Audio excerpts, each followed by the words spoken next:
So a big component of what we're doing is on this DVD we're going to be looking at the open guard and using our butterfly hooks. So to help train your hooks, you have to think about how you're going to carry weight and how you're going to manipulate weight using your feet. One of the things that I'm going to do is we're going to do a butterfly lift. And this is a good entry for learning how to do any sort of butterfly sweep, any sort of open seated guard movements. So from here, what I'm going to do is I'm going to make sure I'm seated on my butt, and Stefan's going to go ahead and sit right in front of me. So the important thing here to keep in mind is that you want to make sure that your feet aren't relaxed. Your toes should be active, okay? So you're always pulling your toes towards your shin.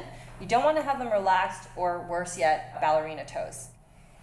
So when I look at my partner here, I'm going to go ahead and make sure that I have a slight angle. I'm going to scoot in, and I'm going to insert my hooks on the inseam, okay? I'm not going too far up towards the center, okay, of Stefan's pelvis, because if I do that, I center all of my power in the middle of his body. I want to think about spreading the power out with my legs, okay? So from here, my knees, I don't want them in, I don't want them too far out. I want to have them at a nice, like 45-degree angle to the floor. Whenever we're performing any sort of butterfly movement, it's important that our head is not above our partner's head, okay? So if Stefan bends himself down, this is bad for me. I need to think about being able to bring the crown of my head underneath him.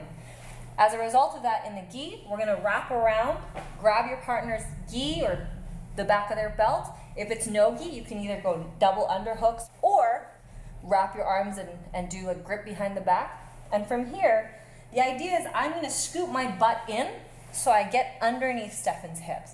As I get underneath Stefan's hips, I'm going to kick my legs up and bring him back down. It's a very controlled movement, but it's a little bit explosive at the same time.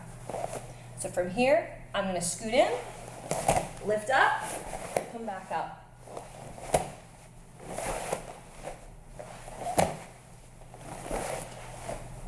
I just want to clarify there. I'm not helping her at all. That's all her.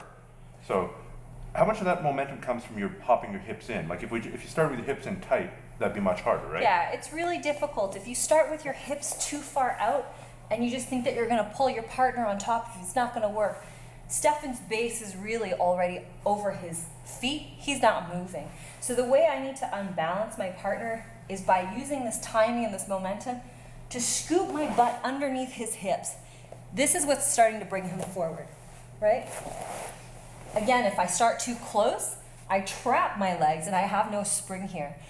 So you need to think about measuring that distance. So this drill is really good for learning how to set up a proper butterfly sweep, because a lot of times when we're learning a butterfly, we don't think about how far our legs have to be from our partner.